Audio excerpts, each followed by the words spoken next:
ಪ್ರೇಮದ ಕುವರ ಅನೀತಿ ಅಳಿಸಿ ನ್ಯಾಯವ ಉಳಿಸಿ ಶಾಂತಿಯ ನಿಲ್ಲಿಸಲು ಬಂದ ಕಿಶೋರ ರಾಜ್ಕುಮಾರ್.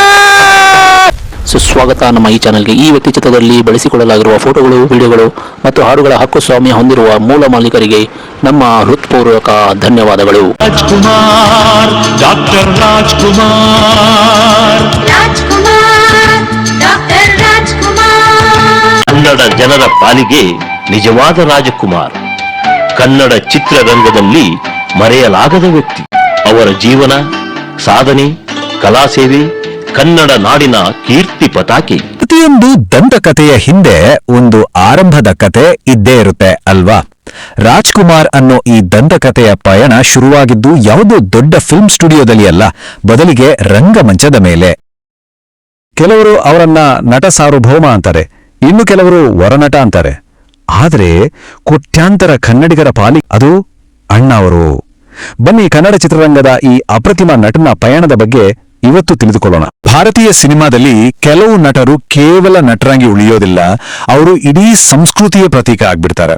ಅವರ ನಟನೆ, ಸಿನಿಮಾಗಳ ಬಗ್ಗೆ ಮಾತಾಡೋಕು ಮುಂಚೆ ಅವ್ರಿಗೆ ಕೋಟ್ಯಾಂತರ ಜನ ಕೊಟ್ಟ ಒಂದು ಹೆಸರಿದೆ. ಅದನ್ನ ನಾವು ಮೊದಲು ಅರ್ಥ ಮಾಡ್ಕೋಬೇಕು. ಅದೇ ಅಣ್ಣ ಅವರು, ಅಂದ್ರೆ ದೊಡ್ಡಣ್ಣ. ಈ ಒಂದೇ ಒಂದು ಪದ ಸಾಕು ಅವರಿಗೂ ಜನರಿಗೂ ಇದ್ದ ಬಾಂಧವ್ಯ ಎಂತದ್ದು ಅಂತ ಹೇಳೋಕೆ.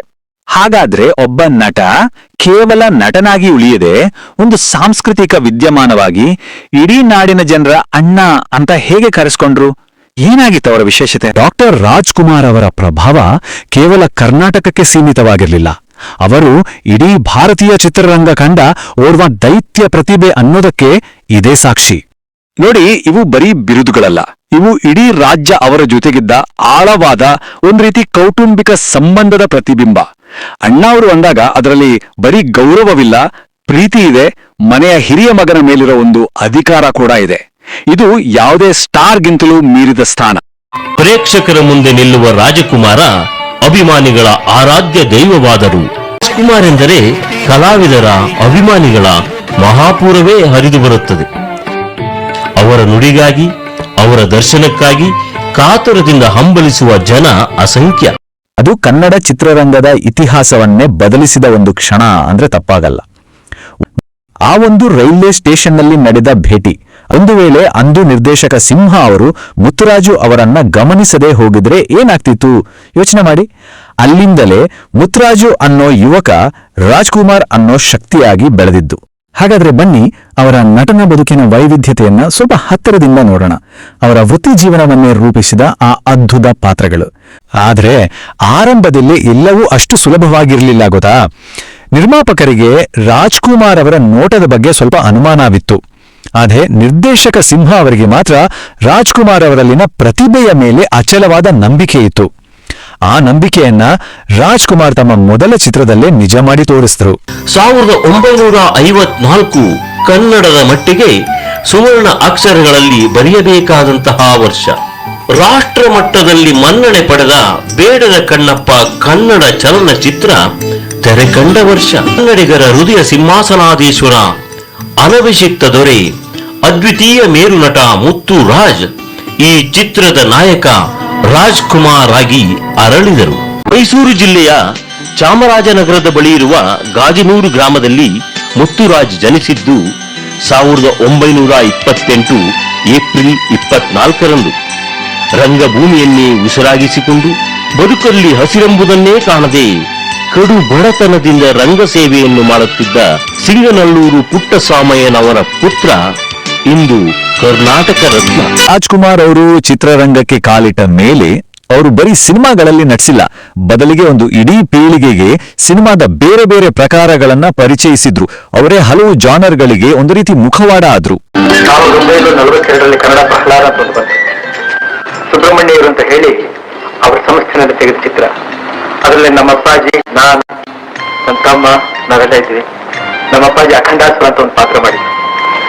ನಾವೆಲ್ಲ ಈ ಸ್ಕೂಲ್ ಹುಡುಗರು ಗುಂಪು ಸುಬ್ಬಯ್ಯ ನಾಯ್ಡು ಅವರ ನಾಟಕ ಸಂಸ್ಥೆನಲ್ಲಿದ್ದೆ. ಸುಬ್ಬಯ್ಯ ನಾಯ್ಡು ಅವರು ಕೂಡ ಮುತ್ತುರಾಜು ಏನೋ ಈ ಪಿಕ್ಚರ್ನಲ್ಲಿ ಒಂದು ಪಾಠ ಮಾಡಿದಂತ ನೋಡ್ಬೇಕು ಅಂತ ಆಸೆಯಿಂದ ಅವರು ಕೂಡ ಬಂದರು ಚಿತ್ರಕ್ಕೆ. ನಾನು ಕೂತ್ಕೊಂಡು ನೋಡ್ತಾ ಇದ್ದೆ. ಆ ಸೀನು ಬಂತು. ನಾನು ಎಲ್ಲಿದ್ದೀನಿ ಅಂತ ಹುಡುಕಾಡೋಷ್ಟರಲ್ಲಿ ಆ ಸೀನೇ ಹೊರಟೋಗಿತ್ತು. ಆಗ ಚಿತ್ರ ಮುಗಿದ್ಮೇಲೆ ಸುಬ್ಬಯ್ಯ ನಾಯ್ಡು ಅವರು ಬಹಳ ಚೆನ್ನಾಗಿ ಮಾಡಿದ್ಯಾ ಕಣ ಪಾಠ ಅಂತಂದ್ರು. ಭಾರತ ದೇಶದಲ್ಲೇ ಚಲನಚಿತ್ರರಂಗದ ಅತ್ಯುನ್ನತ ಪ್ರಶಸ್ತಿಯಾದ ದಾದಾ ಸಾಹೇಬ್ ಫಾಲ್ಕೆ ಪ್ರಶಸ್ತಿಯನ್ನು ಕನ್ನಡ ನಾಡಿನ ಕಲಾವಿದರಾಗಿ ರಾಜ್ಕುಮಾರ್ ಅವರು ಪಡೆದಿರುವುದು ನಮ್ಮೆಲ್ಲರ ಹೆಮ್ಮೆಯ ಸಂಗತಿ. ಅಭಿನಯ, ಗಾಯನ, ಡಾಕ್ಟರ್ ರಾಜ್ಕುಮಾರ್ ಅವರ ನಡುವೆ ಬಿಡಿಸಲಾಗದ ನಂಟು. ಅವರು ಇದುವರೆಗೂ ಸಾವಿರಾರು ಹಾಡುಗಳನ್ನು ಹಾಡಿದ್ದಾರೆ. ಅವರ ಗಾಯನ ಪ್ರತಿಯೊಂದು ಕನ್ನಡಿಗರ ಭಾವನೆಗಳ ಜೊತೆ ತಮ್ಮನ್ನು ಸಮೀಕರಿಸಿಕೊಂಡಿರುವುದೇ ಆಗಿದೆ. ಡಾಕ್ಟರ್ ರಾಜ್ಕುಮಾರ್ ಅವರು ಕನ್ನಡಿಗರ ಮನದಲ್ಲಿ ಶಾಶ್ವತವಾಗಿ ನೆಲೆಸಿದ್ದಾರೆ. ನಾಟಿಗೆ ಹೋದ್ರೆ ನಾಟಕದಲ್ಲಿ ಹೋಗಿ ವೇಷ ಹಾಕೊಂಡು ನಿಂತ್ಕೊಂಡ್ರೆ ಒಂಥರ ನಡುಕ ಶುರು ಆಗ್ತಿತ್ತು ನನಗೆ. ಆದ್ರಿಂದ ಇವತ್ತಿಗೂ ಕೂಡ ಆವತ್ತಿನ ಆ ನಾಟಕಗಳು ಮತ್ತು ಆ ಕಲಾವಿದರುಗಳು ಇವ್ರ ಬಗ್ಗೆ ಹೇಳ್ಕೋಬೇಕು ಅಂತಂದ್ರೆ ಹೃದಯ ನನಗೆ. ವೀರಣ್ಣವರು, ನಮ್ಮ ಅಪ್ಪಾಜಿಯವರು, ಈ ಕಡೆ ಸುಬ್ಬಯ್ಯನಾಯ್ಡು ಅವರ ಅಂಬರೀಷ, ಇದೇ ಊರಿನಲ್ಲಿ ಸುಮಾರು ಒಂದು 250 ನಾಟಕಗಳು, 250-275 ನಾಟಕಗಳನ್ನ ಆಡಿದ್ರು ಅಂತ ಕಾಣುತ್ತೆ.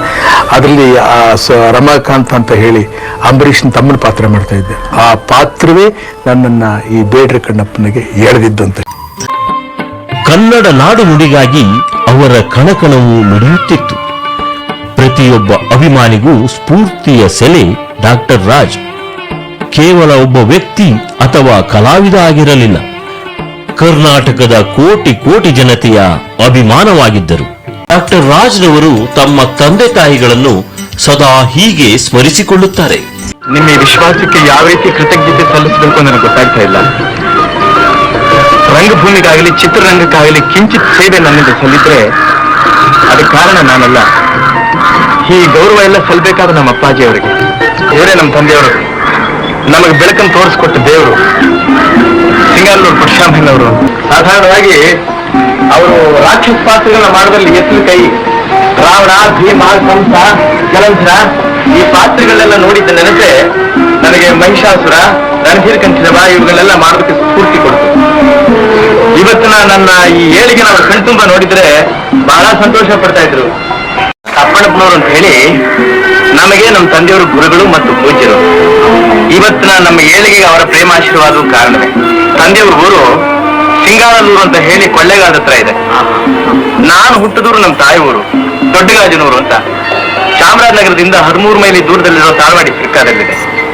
ಇನ್ನು ನಾನು ಹುಟ್ಟಿದ ಊರು, ನನಗೆ ತುಂಬಾ ಮಮತೆ ನಮ್ಮ ಊರಿನ ಮೇಲೆ. ಇದೇ ನಾನು ಹುಟ್ಟಿ ಬೆಳೆದ ನನ್ನ ತಾಯಿ ಮನೆ. ಈ ಜಗಲಿ ಮೇಲೆ ನಮ್ಮ ತಂದೆ ಸಾಧಾರಣ ಮಲಗ್ತಾ ಇದ್ದಿತ್ತು. ಭವ್ಯವಾದ ಬಂಗ್ಲೆ ನೋಡಿದ್ರು ಆಗದೇ ಇರುವಂತಹ ಆನಂದ ನನಗೆ ಪುಟ್ಟ ಮನೆ ಕಂಡಾಗ ಆಗುತ್ತೆ. ಅವ್ರ ವಿಷಯದಲ್ಲಿ ಎಷ್ಟು ಹೇಳಿದ್ರು ಬಹಳ ಕಮ್ಮಿನಿ ಅಂತ ಕಾಣುತ್ತೆ. ಅದೇ ನಾವು ಈ ಸ್ಥಿತಿ ಇರೋದಕ್ಕೆ ಕಾರಣ. ತಮಗೆ ಹೊಟ್ಟೆಗೆ ಇಲ್ಲದಿದ್ದ ಸಂದರ್ಭದಲ್ಲಿ ಕೂಡ ಅದನ್ನು ತೋರ್ಪಡಿಸ್ಲಿಕ್ಕೆ ಅವ್ರ ಗಂಡ ಹೆಂಡರು, ನಮ್ಮ ತಾಯಿ, ನಮ್ಮ ಅಪ್ಪಾಜಿ, ನಮ್ಮ ತಾಯಿ ಸುಮಾರು 4 ದಿವಸ 5 ದಿವಸ ಏನು ಇಲ್ಲದೆ ಹಾಗೆ ಇದ್ದು ಬಿಡ್ತಾ ಇದ್ರು. ಹೊಟ್ಟೆಗೇನು ತಿಂದೆ. ಮಕ್ಕಳು ನಮಗೆ ಮಾತ್ರ 2 ಹೊತ್ತು ಊಟ ಗಿಟ್ಟಕ್ಕೆ ಹಾಕಿಸ್ಬಿಟ್ಟು ಬದುಕಿ ನಮ್ಮನ್ನು ಸಾಕಿದ್ರು. ನಾವು ಆ ಪರಿಸರದಲ್ಲಿ ಬೆಳೆದು ಅದರಿಂದ ಕಿಂಚಿತ್ತು ಕೂಡ ನಾವು ಅದನ್ನು ಅನುಸರಿಸ್ತಾ ಹೋದಾಗ ನಾವು ಮನುಷ್ಯರಾಗಕ್ಕಾಗಲ್ಲ. ಅವರ ಪೌರಾಣಿಕ ಮತ್ತು ಭಕ್ತಿ ಪ್ರಧಾನ ಪಾತ್ರಗಳಲ್ಲಂತೂ ಅವರದ್ದು ಅದ್ಭುತ ನಟನೆ. ಕೆಲವು ಸಾರಿ ಅವರೇ ದೇವರಾಗಿ ಕಾಣಿಸಿಕೊಂಡ್ರೆ, ಇನ್ನು ಕೆಲವು ಸಾರಿ ದೇವರನ್ನೇ ಒಲಿಸಿಕೊಂಡ ಪರಮ ಭಕ್ತರಾಗಿ ಜನರ ಮನಸ್ಸಲ್ಲಿ ಅಚ್ಚಳಿಯದೆ ಉಳಿದ್ಬಿಟ್ರು. ಈ ಎಲ್ಲ ಸಿನಿಮಾಗಳು ಅವರನ್ನ ಒಬ್ಬ ಆದರ್ಶ ವ್ಯಕ್ತಿಯಾಗಿ ಜನರ ಮನಸ್ಸಲ್ಲಿ ಪ್ರತಿಷ್ಠಾಪಿಸಿದ್ವು. ಅದರಲ್ಲೂ ವಿಶೇಷವಾಗಿ ಮಂತ್ರಾಲಯ ಮಹಾತ್ಮೆ ಸಿನಿಮಾದಲ್ಲಿ ಅವರು ಮಾಡಿದ ರಾಘವೇಂದ್ರ ಸ್ವಾಮಿಗಳ ಪಾತ್ರ ಇದೆಯಲ್ಲ, ಅದವರ ವೃತ್ತಿ ಬದುಕಿನಲ್ಲಿ ಅತ್ಯಂತ ತೃಪ್ತಿ ಕೊಟ್ಟ ಪಾತ್ರ ಅಂತ ಸ್ವತಃ ಅವರೇ ಎಷ್ಟೋ ಸಾರಿ ಹೇಳ್ಕೊಂಡಿದ್ರು. ದೈವಿಕ ಪಾತ್ರಗಳಿಂದ ನೇರವಾಗಿ ರಾಜಮನೆತನದ ಪಾತ್ರಗಳ ಕಡೆ ಹೋಗೋಣ. ನಿಮ್ಮಂಥ ಹೇಡಿಗಳನ್ನು ಹೆರುವುದಕ್ಕಿಂತ ಭುವನೇಶ್ವರಿ ಬಂಜೆ ಆಗಿದ್ರೆ ಎಷ್ಟೋ ಚೆನ್ನಾಗಿತ್ತು. ನೀವು ಕನ್ನಡದ ಕರುಗಳೆಗಳೆಂಬುದನ್ನು ಮರೆತರ. ಪ್ರಾಣದ ಮೇಲೆ ಆಸೆ ಇದ್ದರೆ ರಣರಂಗಕ್ಕೆ ಏಕೆ ಬಂದಿರಿ? ನೀವು ಯುದ್ಧ ಮಾಡಿ ಬಿಡಿರಿ, ನಾವು ಏಕಾಂಗಿಗಳಾಗಿ ಸಮರವನ್ನು ಮುಂದುವರಿಸುತ್ತೇವೆ. ಐತಿಹಾಸಿಕ ಸಿನಿಮಾಗಳಲ್ಲಿ ಅವರ ಗತ್ತು ಗಾಂಭೀರ್ಯವೇ ಬೇರೆ. ಕದಂಬ ರಾಜವಂಶದ ಮಯೂರವರ್ಮನಿಂದ ಹಿಡಿದು ವಿಜಯನಗರ ಸಾಮ್ರಾಜ್ಯದ ಶ್ರೀ ಕೃಷ್ಣದೇವರಾಯಲವರೆಗೆ ಕರ್ನಾಟಕದ ಇತಿಹಾಸದ ಮಹಾನ್ ದೊರೆಗಳಿಗೆ ಅವರೇ ಜೀವ ತುಂಬಿದ್ದು. ಅವರ ನಟನೆಯಿಂದ ನಮ್ಮ ನಾಡಿನ ಚರಿತ್ರೆ ಅಕ್ಷರಶಃ ಮನೆಮಾತಾಯಿತು. ಆ ಗಾಂಭೀರ್ಯ, ಆ ಕಂಚಿನ ಕಂಠ ಐತಿಹಾಸಿಕ ಪಾತ್ರಗಳಿಗೆ ಹೇಳಿ ಮಾಡಿಸಿದ ಹಾಗೆ ಇತ್ತು. ರಾಜನ ಪಾತ್ರದಲ್ಲಿ ಅವರ ಗತ್ತು, ಭಕ್ತನ ಪಾತ್ರದಲ್ಲಿ ಅವರ ಆರ್ದ್ರತೆ, ಜನ ತೆರೆ ಮೇಲೆ ನೋಡ್ತಾ ಇದ್ದಿದ್ದು ಒಬ್ಬ ನಟನನ್ನಲ್ಲ, ಆ ಪಾತ್ರವನ್ನೇ. ಆದ್ರೆ ಇಲ್ಲಿರೋ ಇಂಟ್ರೆಸ್ಟಿಂಗ್ ವಿಷಯ ಏನಂದ್ರೆ, ಪೌರಾಣಿಕ ಪಾತ್ರಗಳನ್ನ ಎಷ್ಟು ಅದ್ಭುತವಾಗಿ ಮಾಡ್ತಿದ್ರೋ ಅಷ್ಟೇ ಸಮರ್ಥವಾಗಿ ಸಾಮಾಜಿಕ ಚಿತ್ರಗಳಲ್ಲೂ ಪ್ರಗತಿಪರ ಚಿಂತನೆಗಳನ್ನ ಜನರಿಗೆ ತಲುಪಿಸಿದ್ರು. ಉದಾಹರಣೆಗೆ ಬಂಗಾರದ ಮನುಷ್ಯ ಸಿನಿಮಾ. ಈ ಸಿನಿಮಾ 2 ವರ್ಷಕ್ಕೂ ಹೆಚ್ಚು ಕಾಲ ಪ್ರದರ್ಶನ ಕಂಡು ಎಷ್ಟೋ ಜನ ಯುವಕರು ಮತ್ತೆ ಹಳ್ಳಿಗೋಗಿ ಕೃಷಿ ಮಾಡಲು ಸ್ಫೂರ್ತಿ ನೀಡಿತು ಅನ್ನೋದು ಇತಿಹಾಸ. ಅವರ ಸಾಮಾಜಿಕ ಚಿತ್ರಗಳು ಮತ್ತು ಆಧುನಿಕ ಪಾತ್ರಗಳು ಇಲ್ಲಿಯವರು ನಿಮ್ಮ ಹಾಗೆ ಒಬ್ಬ ಸಾಮಾನ್ಯ ಮನುಷ್ಯನ ಕನಸು ಕಷ್ಟ ಸುಖಗಳ ಪ್ರತಿಬಿಂಬವಾಗ್ಬಿಟ್ರು. ಅವರ ರೇಂಜ್ ಎಷ್ಟಿತ್ತು ಅನ್ನೋದಕ್ಕೆ ಇದೊಂದು ಅದ್ಭುತ ಉದಾಹರಣೆ. ಒಂದ್ ಕಡೆ 2 ವರ್ಷಕ್ಕೂ ಹೆಚ್ಚು ಕಾಲ ಥಿಯೇಟರ್ಗಳಲ್ಲಿ ಓಡಿದ ಬಂಗಾರದ ಮನುಷ್ಯ ಸಿನಿಮಾದ ಆದರ್ಶವಾದಿ ವಿನಮ್ರ ರೈತ, ಇನ್ನೊಂದ್ ಕಡೆ ಜೇಮ್ಸ್ ಬಾಂಡ್ ಶೈಲಿಯಲ್ಲಿ ಮಿಂಚಿದ ಪತ್ತೆವಾರಿ ಏಜೆಂಟ್ 999. ಅಬ್ಬಾ, ಒಂದೇ ನಟನಲ್ಲಿ ಇಷ್ಟೊಂದು ವೈವಿಧ್ಯತೆನಾ ಅಂತ ಆಶ್ಚರ್ಯ ಆಗುತ್ತೆ ಅಲ್ವಾ? ಅವರ ಬಹುಮುಖ ಪ್ರತಿಭೆಗೆ ಇದಕ್ಕಿಂತ ಒಳ್ಳೆಯ ಉದಾಹರಣೆ ಬೇಕಾಗಿಲ್ಲ. ಒಂದು ಕಡೆ ಪೌರಾಣಿಕ ಪಾತ್ರ, ಇನ್ನೊಂದು ಕಡೆ ಸಾಮಾಜಿಕ ಪಾತ್ರ, ಮತ್ತೊಂದು ಕಡೆ ಕನ್ನಡದ ಜೇಮ್ಸ್ ಬಾಂಡ್. ಹೌದು, ಪ್ರಕಾಶ್ ಅನ್ನೋ CID 999 ಪಾತ್ರದ ಮೂಲಕ ಪತ್ತೇದಾರಿ ಚಿತ್ರಗಳ ಸರಣಿಯನ್ನೇ ಹಿಟ್ ಮಾಡಿದ್ರು. ನವರಸವನ್ನು ಬಿಂಬಿಸುವ ಡಾಕ್ಟರ್ ರಾಜ್ಕುಮಾರ್ ಅವರಿಗೆ ಪ್ರಶಸ್ತಿ, ಪುರಸ್ಕಾರ, ಗೌರವಗಳ ಮಹಾಪೂರವೇ ಹರಿದು ಬಂದಿದೆ. ರಾಜ್ಕುಮಾರ್ ಅವರಿಗೆ ಮೊಟ್ಟ ಮೊದಲ ಅತ್ಯುತ್ತಮ ನಟ ಪ್ರಶಸ್ತಿ ದೊರೆತದ್ದು 1966ರಲ್ಲಿ. ಬಂಗಾರದ ಹೂ ಚಿತ್ರಕ್ಕೆ ಈ ಪ್ರಶಸ್ತಿ ಲಭಿಸಿತು. ನಂತರ ಒಂದರ ಮೇಲೊಂದರಂತೆ ಪ್ರಶಸ್ತಿಗಳು ಅವರನ್ನು ಅರಸಿಕೊಂಡು ಬಂದಿವೆ. ಚಿತ್ರರಸಿಕರು ನೀಡಿದ ನಟ ಸಾರ್ವಭೌಮ, ಅಭಿನಯ ಕಲಾ ತಪಸ್ವಿ, ವರನಟ, ರಸಿಕರ ರಾಜ, ಗಾನಗಂಧರ್ವ ಮುಂತಾದ ಬಿರುದುಗಳು ರಾಜ್ಕುಮಾರ್ ಅವರಿಗೆ ಶೋಭಾಯಮಾನವಾಗಿವೆ. ಕಲಾ ತಪಸ್ವಿಗೆ, ಕಲಾ ಸಂಪನ್ನನಿಗೆ ಕಲಾಪೂರ್ಣತೆಯ ಪಾಂಡಿತ್ಯವನ್ನು ಗುರುತಿಸಿ ಮೈಸೂರು ವಿಶ್ವವಿದ್ಯಾಲಯವು ಗೌರವ ಡಾಕ್ಟರೇಟ್ ಪದವಿಯನ್ನು ನೀಡಿದೆ. ಇವರ ಅದ್ವಿತೀಯ ಸಾಧನೆಗಾಗಿ ಭಾರತ ಸರ್ಕಾರವು ಪದ್ಮಭೂಷಣ ಪ್ರಶಸ್ತಿ ನೀಡಿ ಸನ್ಮಾನಿಸಿದೆ. ಅತ್ಯುತ್ತಮ ಗಾಯಕ ಪ್ರಶಸ್ತಿಯು ಇವರಿಗೆ ಸಲ್ಲಲ್ಪಟ್ಟಿದೆ. ಕರ್ನಾಟಕದ ಮಹೋನ್ನತ ಪ್ರಶಸ್ತಿ ಕರ್ನಾಟಕ ರತ್ನ ರಾಷ್ಟ್ರಕವಿ ಕುವೆಂಪುರವರ ಜೊತೆಯಲ್ಲಿಯೇ ಡಾಕ್ಟರ್ ರಾಜ್ಕುಮಾರ್ ಅವರಿಗೆ ಸಂದಿರುವುದು ಅರ್ಥಪೂರ್ಣವಾಗಿದೆ. ರಾಜ್ಕುಮಾರ್ ಕರ್ನಾಟಕ ರತ್ನ ಅನ್ನುವ ಬಿರುದು ಕೊಡಬೇಕು ಅಂದಾಗ ರಾಜ್ಕುಮಾರರು ನನಗೆ ಮೊದಲು ಕೊಡೋದಲ್ಲ, ಮೊದಲು ಅದನ್ನು ಕುವೆಂಪು ಕೊಡಬೇಕು, ಆಮೇಲೆ ನನಗೆ ಕೊಡಬೇಕು ಅನ್ನೋದು. ಯಾಕಂದ್ರೆ ರಾಜ್ಕುಮಾರ್ಗೆ ತನಗಿಂತ ದೊಡ್ಡವರೊಬ್ಬರಿದ್ದಾರೆ ಕನ್ನಡದ ದೃಷ್ಟಿಯಿಂದ, ಅವರಿಗೆ ಅದು ಮೊದಲು ಸಲ್ಲಬೇಕು ಅನ್ನುವ ವಿನಯ ಇದೆಯಲ್ಲ, ಇದು ಕೃತಕವಲ್ಲ, ಇದು ನಿಜ ಅಂತ ಅನಿಸ್ತು. ಆಧಾರದ ಮೇಲೆ ಇಡೀ ವಿಶ್ವವನ್ನೇ ತಾನು ಅಪ್ಪಿಕೊಳ್ಬೇಕು ಅನ್ನುವ ಆಸೆ ಇದ್ದಂತಹ ಹೃದಯ ವೈಶಾಲ್ಯದ ಮನುಷ್ಯ.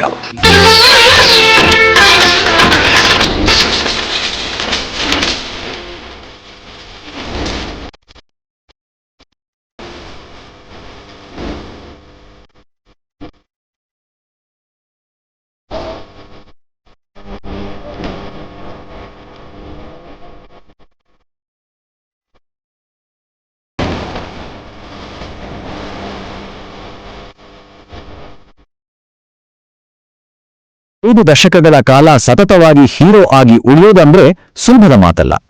ಇದೇ ಕಾರಣಕ್ಕೆ ಅವರು ಕನ್ನಡ ಚಿತ್ರರಂಗದ ಪ್ರಶ್ನಾತೀತ ಚಕ್ರವರ್ತಿಯಾಗಿ ಉಳಿದರು. ಅವರ ವೃತ್ತಿಜೀವನದ ಅಗಾಧತೆಯನ್ನ ಈ ಒಂದು ಸಂಖ್ಯೆಯೇ ಹೇಳುತ್ತೆ. ಇಲ್ಲಿಂದ ಕತೆ ಒಂದು ದೊಡ್ಡ ತಿರುವು ಪಡೆಯುತ್ತೆ. ಯಾಕಂದ್ರೆ ಇದು ಬರೀ ಅವರ ನಟನೆಯ ಬಗ್ಗೆ ಅಲ್ಲ, ತೆರೆ ಆಚೆ ಅವರು ಬೀರಿದ ಅಮ್ಮೆಂಚು ಪ್ರಭಾವದ ಬಗ್ಗೆ. ಅವು ಕರ್ನಾಟಕದ ಸಂಸ್ಕೃತಿ ಮತ್ತು ಸಮಾಜದ ಮೇಲೆ ಅವರ ಪ್ರಭಾವ ಎಷ್ಟಿತ್ತು ಅಂತ ನೋಡೋಣ. ಅವರ ಗಾಯನದಿಂದ ಶುರು ಮಾಡಿ ಒಂದು ದೊಡ್ಡ ಚಳುವಳಿಯವರೆಗೂ. ಅವರು ಕೇವಲ ಪಾತ್ರಗಳಿಗೆ ಮುಖವಾಗಲಿಲ್ಲ, ಅವರೇ ಆ ಪಾತ್ರಗಳಿಗೆ ಧ್ವನಿಯೂ ಆದರು. ಅವರ ಪ್ರತಿಭೆಗೆ ಇನ್ನೊಂದು ಮುಖ ಸೇರಿಕೊಂಡಿದ್ದು ಇಲ್ಲೇ. ನಟನೆ ಮಾತ್ರ ಅಲ್ಲ, ಗಾಯನದಲ್ಲೂ ಅವರು ತಮ್ಮದೇ ಆದ ಛಾಪು ಮೂಡಿಸಿದ್ರು. ನಾದಮಯ ಈ ಲೋಕವಿಲ್ಲ ಹಾಡಿಗಾಗಿ ರಾಷ್ಟ್ರ ಪ್ರಶಸ್ತಿಯನ್ನು ಕೂಡ ಗೆದ್ರು. ಅವರ ಧ್ವನಿ ಅವರ ಪಾತ್ರಗಳಿಗೆ ಇನ್ನಷ್ಟು ಜೀವ ತುಂಬಿತ್ತು. ಸಂಪತ್ತಿಗೆ ಸವಾಲ್ ಇಂದ ಶುರುವಾದ ಅವರ ಗಾಯನ ಪಯಣ ಮುಂದೆ ಅವರ ಎಲ್ಲಾ ಪಾತ್ರಗಳಿಗೂ ಅವರೇ ಹಾಡುವ ಹಾಗೆ ಮಾಡಿತು. ಅಷ್ಟೇ ಅಲ್ಲ, ನಾದಮಯ ಹಾಡಿಗಾಗಿ ರಾಷ್ಟ್ರ ಪ್ರಶಸ್ತಿಯನ್ನು ಗೆದ್ರು. ಡಾಕ್ಟರ್ ರಾಜ್ ಅಭಿನಯದ ರಾಜ್ಯ ಪುರಸ್ಕೃತ ಚಿತ್ರಗಳು ಬಂಗಾರದ ಹೂ, ಕುಲಗೌರವ, ಭಕ್ತ ಕುಂಬಾರ, ಬಬ್ರುವಾಹನ, ಹೊಸ ಬೆಳಕು, ಹಾಲು ಜೇನು, ದೇವತಾ ಮನುಷ್ಯ, ಜೀವನ ಚೈತ್ರ, ಒಡ ಹುಟ್ಟಿದವರು. ರಾಷ್ಟ್ರ ಪ್ರಶಸ್ತಿಗೆ ಪಾತ್ರವಾದ ಡಾಕ್ಟರ್ ರಾಜ್ ರವರ ಚಿತ್ರಗಳು ಬೇಡರ ಕಣ್ಣಪ್ಪ, ಭಕ್ತ ವಿಜಯ, ಜಗಜ್ಯೋತಿ ಬಸವೇಶ್ವರ, ಭಕ್ತ ಕನಕದಾಸ, ಕಿತ್ತೂರು ಚೆನ್ನಮ್ಮ, ನಂದಾದೀಪ, ಸಂತ ತುಕಾರಾಮ್, ಸತ್ಯ ಹರಿಶ್ಚಂದ್ರ, ಮದುವೆ ಮಾಡಿ ನೋಡು, ಸಂಧ್ಯಾರಾಗ, ಬಂಗಾರದ ಹೂ, ಮಣ್ಣಿನ ಮಗ, ಬೆಟ್ಟದ ಹೂ ಹಾಗೂ ಜೀವನ ಚೈತ್ರ. ರಾಜ್ಕುಮಾರ್ ಅವರ ಕಲಾಪೀಠದ ಮೇಲಿನ ಮುಕುಟದ ಮಣಿಗಳಂತೆ ಈ ಚಿತ್ರಗಳು ಪ್ರಜ್ವಲಿಸುತ್ತಿವೆ. ರಾಮ, ಕೃಷ್ಣ, ವಿಷ್ಣು ಮುಂತಾದ ದೈವಿಕ ಪಾತ್ರಗಳು, ಮಹಿಷಾಸುರ, ಹಿರಣ್ಯಕಶಿಪು, ಭಸ್ಮಾಸುರ ಮುಂತಾದ ರಾಕ್ಷಸ ಪಾತ್ರಗಳ ಮೂಲಕ ಭಾರತೀಯ ಪೌರಾಣಿಕ ಜಗತ್ತನ್ನು ಕಟ್ಟಿಕೊಟ್ಟಿದ್ದಾರೆ. ಕನ್ನಡ ನಾಡಿನ ಇತಿಹಾಸವನ್ನೇ ಬಿಂಬಿಸುವ ಮಯೂರವರ್ಮ, ಕೃಷ್ಣದೇವರಾಯ, ಇಮ್ಮಡಿ ಪುಲಕೇಶಿಯರಾಗಿ ಸಮರ್ಥವಾಗಿ ಅಭಿನಯಿಸಿದ್ದಾರೆ. ಕನಕದಾಸ, ತುಕಾರಾಮ್ ಮುಂತಾದ ದಾರ್ಶನಿಕರ ಸಾರಥ್ಯವನ್ನು ಕನ್ನಡಿಗರಿಗೆ ಉಣಬಡಿಸಿದ್ದಾರೆ. ಸಾಮಾಜಿಯು ಎಲ್ಲ ವರ್ಗದ ಎಲ್ಲಾ ಪಾತ್ರಗಳನ್ನು ನಿರ್ವಹಿಸುವುದರ ಜೊತೆಗೆ ಬಾಂಡ್ ಶೈಲಿಯ ಚಿತ್ರಗಳಲ್ಲೂ ಅಭಿನಯಿಸಿ ಕನ್ನಡಿಗರ ಜನಮನದಲ್ಲಿ ಚಿರಸ್ಥಾಯಿಯಾಗಿದ್ದಾರೆ.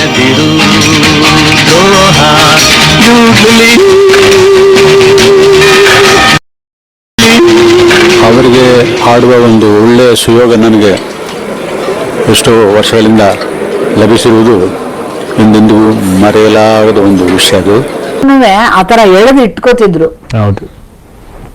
ನೋಡಿ, ಆ ಕಾಲದಲ್ಲಿ ರಾಜ್ಕುಮಾರ್ ಹೆಂಡತಿ ಪಾರ್ಟ್ ಮಾಡೋರು ತಂಗಿ ಪಾರ್ಟ್ ಮಾಡಬಾರ್ದು, ತಂಗಿ ಪಾರ್ಟ್ ಮಾಡೋರು ಹೆಂಡತಿ ಪಾರ್ಟ್ ಮಾಡಬಾರ್ದು, ಆ ಪಿಕ್ಚರ್ ಸಕ್ಸಸ್ ಆಗ್ತಾರೆ.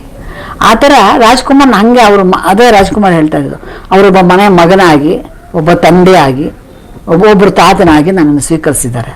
ಅದು ನನಗೆ ಸಾಕು. ಎಲ್ಲ ನಾವೆಲ್ಲ ನಮ್ದೆಲ್ಲ ಒಂದು ಜಾತಿ, ಕಲಾವಿದ್ರ ಜಾತಿ ಎಲ್ಲ ನಾವೆಲ್ಲ ಅಂತಂದ್ರು. ಅವರೆಷ್ಟು ಮೇಲಕ್ಕೆ ಹೋದರೆ ಅಷ್ಟು ಆನಂದ ನನಗೆ. ಯಾಕಂದರೆ ಏನಾದರೂ ನೀವು ಚೆನ್ನಾಗಿದ್ದೀರಿ ಅಂತ ಕೆಲವರೆಲ್ಲ ಬಂದು ನಮ್ಮ ಅಭಿಮಾನಿಗಳೆಲ್ಲ ಕೇಳಿದಾಗ, ಇಲ್ಲ ದೇವರು ನಿಮ್ಗೆ ಚೆನ್ನಾಗಿಟ್ಟಿಲ್ಲ, ಅವನ ಅನುಗ್ರಹ ಅಂತ ನಾವು ಅಂತೀವಿ. ಹಾಗೆ ಅವರುಗಳೆಲ್ಲ ಆ ಎತ್ತರಕ್ಕೆ ಬೆಳೀಬೇಕು ಅನ್ನೋ ಇಚ್ಛೆ ನನಗೆ. ಇನ್ನು ನಾನು ಹಿಂದಿನಿಂದಲೂ ಒಬ್ಬ ಅಭಿಮಾನಿಯೂ ಕೂಡ ನನಗೆ. ನಾನು ಅಭಿಮಾನಿ ಆದ್ದರಿಂದ ನಾನು ನೋಡಿ ಸಂತೋಷ ಪಡಬೇಡ್ದು, ನನ್ನ ನೋಡಿ ಎಲ್ಲ ಸಂತೋಷ ಪಡ್ದು, ನಾನು ನನಗೆ ಬೇಡವಾಗಿದ್ರೆ ಅದು.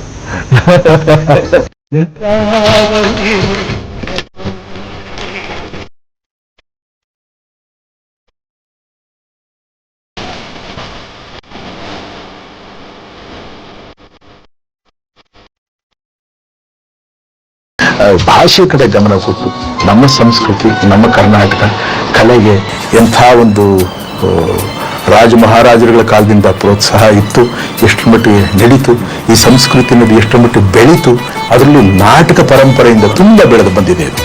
ಹಾಗೆ ಈ ಸಿನಿಮಾ ರಂಗದಲ್ಲೂ ಕೂಡ ಅದು ಸಾಲದು, ಸಾಕಷ್ಟು ನಾವು ಪ್ರಗತಿನ ಸಾಧಿಸಬೇಕಾಗಿದೆ, ಒಳ್ಳೆ ಚಿತ್ರಗಳನ್ನು ಮಾಡಬೇಕಾಗಿದೆ.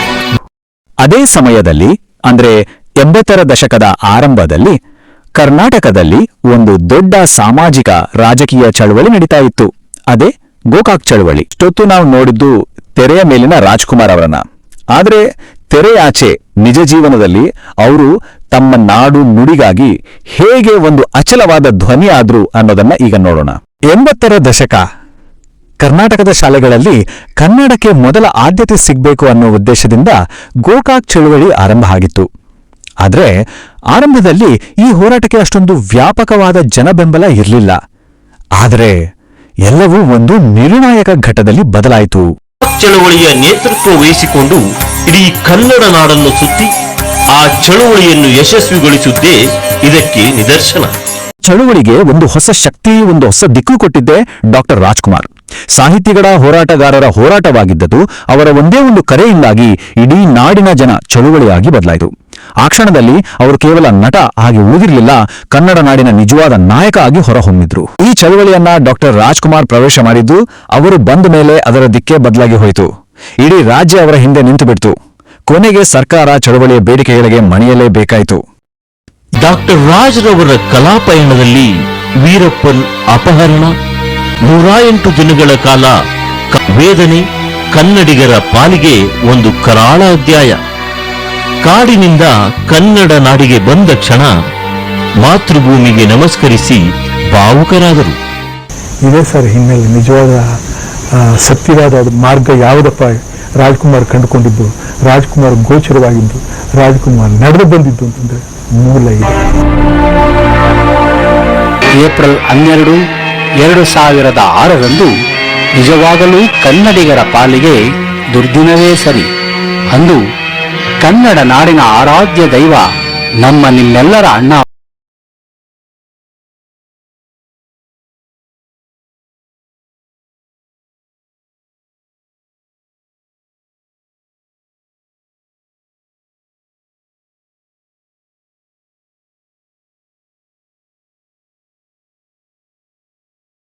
ಈಗ 5 ಜನ ಮಕ್ಕಳು, ನನ್ನನ್ನು 6ನೇವನು ಮಗು ಅಂತ ನನಗೆ ರೆಕ್ಕೆ ಮುಚ್ಚಿಟ್ಕೊಂಡು ಬೆಳೆಸಿದ್ಲು. ಈ ಮಟ್ಟಿಗೆ ನಿಮ್ಮ ರಾಜ್ಕುಮಾರ್ ಬರಬೇಕಾದ್ರೆ ಒಬ್ಬ ಪಾರ್ವತಮ್ಮನಿಗೆ ಅವಾಗ ನನಗೆ ಹೇಳುವಂತ ಮಾತಾಡ್ತಾ, ನೀನು ಚೆನ್ನಾಗಿರ್ಬೇಕು, ನಾನು ಹೋದ್ರೂ ಬರಲ್ಲ, ಮಕ್ಕಳಿಗೆ ಹಂಗೆಲ್ಲ ಹೇಳ್ಬಿಡ್ರಿ. ಸಾಕ್ಷಾತ್ ಶಿವನಿಗೆ ಕಣ್ಣು ಕೊಟ್ಟು ಬೆಳ್ಳಿತೆರೆ ಅಲಂಕರಿಸಿದರೂ ಅವರ ಜೀವಿತದ ಆ ಕಡೆಯ ದಿನ ಅನೇಕರಿಗೆ ಮಾರ್ಗದರ್ಶಕರಾಗಿ ತಮ್ಮ ಬದುಕನ್ನು ಸಾರ್ಥಕಗೊಳಿಸಿಕೊಂಡರು. ಅಮೂಲ್ಯವಾದ 2 ಕಣ್ಣುಗಳು ಮಣ್ಣು ಪಾಲಾಗುವುದಕ್ಕಿಂತ ಕತ್ತಲಲ್ಲಿ ಕುಳಿತಿರುವ ಇಬ್ಬರು ಅಂಧರಿಗೆ ದಾರಿದೀಪವಾಗಲಿ. ಅಣ್ಣಾವರು ಇಲ್ಲವಾಗಿ 1 ದಶಕ ಕಳೆಯುತ್ತಿದ್ದರೂ ಕನ್ನಡದ ಜನಮಾನಸದಲ್ಲಿ ಅವರು ಅಜರಾಮರರಾಗಿದ್ದಾರೆ. ಹೀಗೆ ಗೋಕಾಕ್ ಚಳವಳಿಯ ಮೂಲಕ ಜನಮನ್ನಣೆ ಪಡೆದ ರಾಜ್ರವರಿಗೆ ರಾಜಕೀಯ ನಾಯಕರು ನೀಡಿದ ರಾಜಕೀಯ ಪ್ರವೇಶದ ಆಹ್ವಾನವನ್ನು ಅತಿ ವಿನಯವಾಗಿ ತಿರಸ್ಕರಿಸಿ ಕಲೆಯನ್ನೇ ಉಸಿರಾಗಿಸಿಕೊಂಡವರು ನಮ್ಮ ರಾಜ್ಕುಮಾರ್. ನಾಟಕ ಅಕಾಡೆಮಿಯ ಗುಬ್ಬಿ ವೀರಣ್ಣ ಪ್ರಶಸ್ತಿ ಹಾಗೂ ಕಲಾ ಕೌಸ್ತುಭ ಪ್ರಶಸ್ತಿ ರಾಜ್ಕುಮಾರ್ ಅವರ ಕಲಾ ಕಿರೀಟಕ್ಕೆ ಚಿನ್ನದ ಗರಿಗಳಾಗಿ ಮೆರುಗು ನೀಡಿವೆ. ಸಾಧಿಸಬೇಕಾದ್ದು, ಸಾಧನೆ ಮಾಡಬೇಕಾದ್ದು ಬೇಕಾದಷ್ಟಿದೆ, ಅಗಾಧವಾಗಿದೆ. ಒಂದು ಸಾಗರ ಅಂತ ಹೇಳ್ತಾರೆ, ಹಾಗೆ ಇದೊಂದು ಕಲಾ ಸಾಗರ. ಈ ಸಾಗರದಲ್ಲಿ ನಮಗೆ ಎಷ್ಟು ಶಕ್ತಿ ಕೊಟ್ಟಿರ್ತಾನೋ ಭಗವಂತ, ಅಷ್ಟು ಮಾತ್ರ ನಾವು ಅನುಭವಿಸಬಹುದೇ ಹೊರತು ಅಷ್ಟನ್ನು ನಾನು ಮಾಡಬಲ್ಲೆ ಅಂತ ಹೇಳ್ಕೊಳ್ಳೋಷ್ಟು ಶಕ್ತಿ ನಮಗಿರೋದಿಲ್ಲ. ಡಾಕ್ಟರ್ ರಾಜ್ಕುಮಾರ್ ಅವರು ನಮ್ಮನ್ನ ದೈಹಿಕವಾಗಿ ಅಗಲಿದ್ರು. ಆದರೆ ಅದು ಒಂದು ಅಂತ್ಯವಾಗಿರಲಿಲ್ಲ. ಅದು ಎಂದಿಗೂ ಅಳಿಸಲಾಗದ ಒಂದು ಅಮರ ಪರಂಪರೆಯ ಆರಂಭವಾಗಿತ್ತು. ತಮ್ಮ ನಟನೆಯ ಮೂಲಕ ಇಡೀ ಸಂಸ್ಕೃತಿಗೆ ಒಂದು ಹೊಸ ದೃಷ್ಟಿ ಕೊಟ್ಟ ಮಹಾನ್ ನಟ ಕೊನೆಯಲ್ಲಿ ತಮ್ಮ ಕಣ್ಣುಗಳನ್ನೇ ದಾನ ಮಾಡಿ ಹೋದರು. ಅವರ ಪರಂಪರೆಯನ್ನ ನೋಡಿದ್ರೆ 2 ಅದ್ಭುತವಾದ ಭಾಗಗಳನ್ನ ನಾವು ನೋಡ್ಬೋದು. ಒಂದು ಕಡೆ ದಾದಾ ಸಾಹೇಬ್ ಫಾಲ್ಕೆ ಅಂತಹ ರಾಷ್ಟ್ರೀಯ ಪ್ರಶಸ್ತಿಗಳು, ಸರ್ಕಾರದ ಗೌರವಗಳು. ಮತ್ತೊಂದು ಕಡೆ ಕೋಟ್ಯಾಂತರ ಜನರ ಹೃದಯದಿಂದ ಬಂದ ಅಣ್ಣಾವರು ಅನ್ನೋ ಪ್ರೀತಿ. ಈ ಪ್ರಶಸ್ತಿ ಮತ್ತು ಪ್ರೀತಿಯ ನಡುವಿನ ಸಮತೋಲನ ಇದೆಯಲ್ಲ, ಅದೇ ರಾಜ್ಕುಮಾರ್ ಅವರ ವ್ಯಕ್ತಿತ್ವದ ಹಿರಿಮೆ. ಸೊ ಅವರ ಪ್ರಭಾವ ಬರೀ ಹಳೆಯ ಕಾಲಕ್ಕೆ ಸೀಮಿತವಾಗಿಲ್ಲ, ಇವತ್ತಿಗೂ ಅವರ ಪರಂಪರೆ ಜೀವಂತವಾಗಿದೆ. ಚಿತ್ರರಂಗದಲ್ಲಿ ಅವರ ಕುಟುಂಬದ ಮೂಲಕ, ಗೂಗಲ್ ಡೂಡಲ್ನಂತಹ ಸಾಂಸ್ಕೃತಿಕ ಗೌರವದ ಮೂಲಕ ಮತ್ತು ಬೆಂಗಳೂರಿನ ಬೀದಿಗಳಲ್ಲಿ ಅವರ ಹೆಸರಿನ ಮೂಲಕ ಡಾಕ್ಟರ್ ರಾಜ್ಕುಮಾರ್ ಎಂದಿಗೂ ಚಿರಸ್ಥಾಯಿ. ಹಾಗಾದ್ರೆ ಕೊನೆಗೊಂದು ಪ್ರಶ್ನೆ ಮೂಡುತ್ತೆ, ಡಾಕ್ಟರ್ ರಾಜ್ಕುಮಾರ್ ಅಂದ್ರೆ ಬರೀ ಒಬ್ಬ ನಟನ ಅಥವಾ ಅದಕ್ಕಿಂತ ಮಿಗಿಲಾಗಿದ್ದ? ಬಹುಶಃ ಒಬ್ಬ ಕಲಾವಿದ ಒಂದು ಇಡೀ ನಾಡಿನ ಆತ್ಮಸಾಕ್ಷಿಯಾಗೋಕೆ ಸಾಧ್ಯ ಅನ್ನೋದಕ್ಕೆ ಅವರೇ ಅಲ್ವಾ ಉತ್ತರ? ಯೋಚನೆ ಮಾಡಿ. ಫೋರ್ಬ್ಸ್ನಂತಹ ಅಂತಾರಾಷ್ಟ್ರೀಯ ಪತ್ರಿಕೆ ಕೂಡ ಬಂಗಾರದ ಮನುಷ್ಯ ಚಿತ್ರದಲ್ಲಿನ ಅವರ ನಟನೆಯನ್ನ ಗುರುತಿಸ್ತೆ. ಇದು ಒಂದು ಸಣ್ಣ ವಿಷಯ ಅಲ್ಲ. ಅವರು ಬಿಟ್ಟು ಹೋದ ಪರಂಪರೆ ಎಷ್ಟು ದೊಡ್ಡದು ಅನ್ನೋದನ್ನು ಅವರು ಪಡೆದ ಪ್ರಶಸ್ತಿಗಳೇ ಹೇಳ್ತವೆ. ಅವರ ಸಾಧನೆಗೆ ಸಂದ ಗೌರವಗಳ ಪಟ್ಟಿ ಬಹಳ ದೊಡ್ಡದು. ಪದ್ಮಭೂಷಣ, ಭಾರತೀಯ ಚಿತ್ರರಂಗದ ಅತ್ಯುನ್ನತ ಪ್ರಶಸ್ತಿಯಾದ ದಾದಾ ಸಾಹೇಬ್ ಫಾಲ್ಕೆ, ಹೀಗೆ ಕೇಂದ್ರ ಮತ್ತು ರಾಜ್ಯ ಸರ್ಕಾರಗಳೆರಡೂ ಅವರಿಗೆ ಅತ್ಯುನ್ನತ ಗೌರವಗಳನ್ನು ನೀಡಿ ಸನ್ಮಾನಿಸಿವೆ. ಈ ಸಂಖ್ಯೆಗಳನ್ನ ನೋಡಿದ್ರೇ ಗೊತ್ತಾಗುತ್ತೆ. ಫಿಲ್ಮ್ ಫೇರ್ ಆಗಿರ್ಲಿ, ರಾಜ್ಯ ಪ್ರಶಸ್ತಿಗಳಾಗಿರ್ಲಿ, ಇಷ್ಟೊಂದು ಬಾರಿ ಅತ್ಯುತ್ತಮ ನಟ ಪ್ರಶಸ್ತಿ ಗೆದ್ದಿರೋದು ಅವರ ನಟನಾ ಸಾಮರ್ಥ್ಯಕ್ಕೆ ಹಿಡಿದ ಕೈಗನ್ನಡಿ. ಕನ್ನಡ ಚಿತ್ರರಂಗದಲ್ಲಿ ಅವರ ಪ್ರಾಬಲ್ಯಕ್ಕೆ ಯಾರೂ ಸರಿಸಾಟಿಯಾಗಿರಲಿಲ್ಲ. ಅವರ ನಿಧನದ ನಂತರ ಅವರ ಆಸೆಯಂತೆಯೇ ಅವರ ಕಣ್ಣುಗಳನ್ನು ದಾನ ಮಾಡಲಾಯಿತು. ಆ ಕಣ್ಣುಗಳು ಇಬ್ಬರಿಗೆ ಮತ್ತೆ ಜಗತ್ತನ್ನು ನೋಡುವ ಭಾಗ್ಯ ಕೊಟ್ವು. ಸಾಕ್ಷಾತ್ ಶಿವನಿಗೆ ಕಣ್ಣು ಕೊಟ್ಟು ಬೆಳ್ಳಿತೆರೆ ಅಲಂಕರಿಸಿದರೂ ಅವರ ಜೀವಿತದ ಆ ಕಡೆಯ ದಿನ ಅನೇಕರಿಗೆ ಮಾರ್ಗದರ್ಶಕರಾಗಿ ತಮ್ಮ ಬದುಕನ್ನು ಸಾರ್ಥಕಗೊಳಿಸಿಕೊಂಡರು. ಅಮೂಲ್ಯವಾದ 2 ಕಣ್ಣುಗಳು ಮಣ್ಣು ಪಾಲಾಗುವುದಕ್ಕಿಂತ ಕತ್ತಲಲ್ಲಿ ಕುಳಿತಿರುವ ಇಬ್ಬರು ಅಂಧರಿಗೆ ದಾರಿದೀಪವಾಗಲಿ. ಅಣ್ಣಾವರು ಇಲ್ಲವಾಗಿ 1 ದಶಕ ಕಳೆಯುತ್ತಿದ್ದರೂ ಕನ್ನಡದ ಜನಮಾನಸದಲ್ಲಿ ಅವರು ಅಜರಾಮರರಾಗಿದ್ದಾರೆ. ನ್ಯಾಯವ ಉಳಿಸಿ ಶಾಂತಿಯ ನಿಲ್ಲಿಸಲು ಬಂದ ಕಿಶೋರ ರಾಜ್ಕುಮಾರ್.